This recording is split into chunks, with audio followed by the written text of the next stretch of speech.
ভালো লাগছে না বুঝতে পারলি? হ্যাঁ রে। আজকে যে করি আজকে মাস্টারকে উচিত শিক্ষা দেওয়া উচিত, ঠিক না? হ্যাঁ রে। মাস্টার চলে এসে চুপ করে থাকে গাল দিচ্ছে।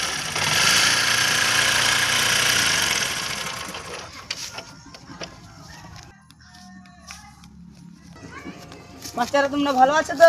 Good morning sir. বসো বসো বসো বসো। বাচ্চারা তোমাদেরকে আমি এবার অ আ শিখাবো। বলো তো অ আ জগরে কি হয়? আজগরে আসতে পেরে আয়ে আন্টি আমি খাবো পেরে হাসইতে দূর ছানা ভয় করে। এবার তোমাকে আমরা শিখাবো একে চন্দ্র। হ্যাঁ। কারণ যে তোমরা বড় হয়ে গেছো। বোকা চোদা মাস্টার তুমি গোড়া বানান করো তো। গোরা বানান তো আমি মাস্টার বলা তো মশাই, যাবে না। মাস্টার মশাই শোনো দিকে তুমি। মাস্টার মশাই মানে গোড়া বানানো পারে না, মারতে লাগে।